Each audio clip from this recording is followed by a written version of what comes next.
Hindi porke kayo ay miyembro ng KOJC, you have become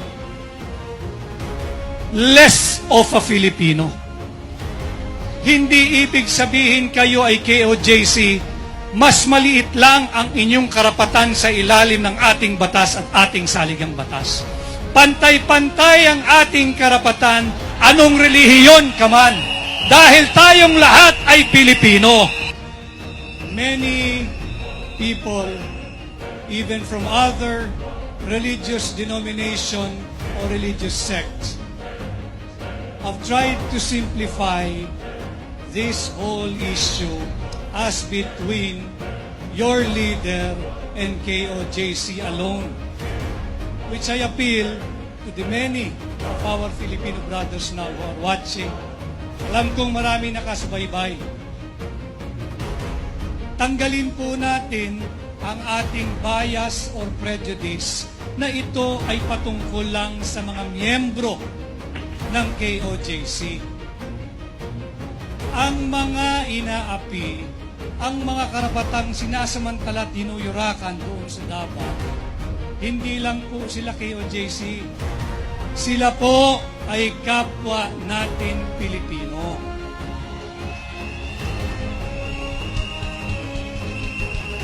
Ako ho ay mula sa Roman Catholic.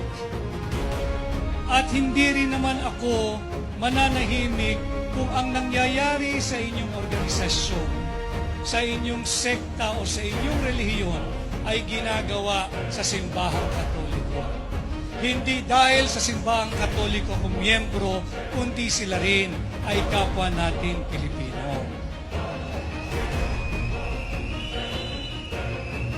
Yung pagrespeto, respect for humanity, walang kinikilalang nationality, walang kinikilalang relihiyon, walang kinikilalang political affiliation. Ang respeto sa karapatang pangtao, kahit ano ka pa, dapat respetuhin ng gobyernong siyang sanang kumakalinga at nagtataguyod, nagtatanggol ng ating mga karapatang pantao. Kaya ako ay naririto, nakikiisa sa inyo ngayong gabi. Ulitin ko, bilang isang Pilipino.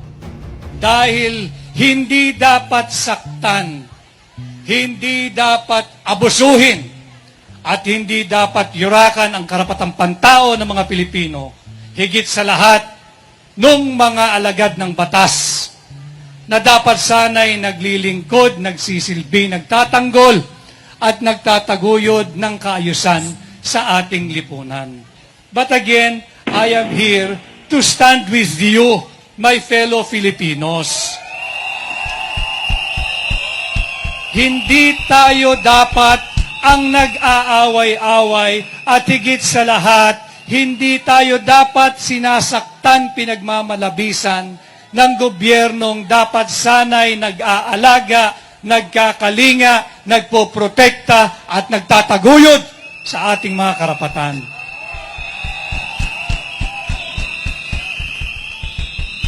I do not want also to belabor on the legal aspect of the case. But just to simplify, yung sinasabing writ of amparo. Yung writ of amparo is a remedy available to any person. Alam ko pong napag-aralan nyo na rin yan.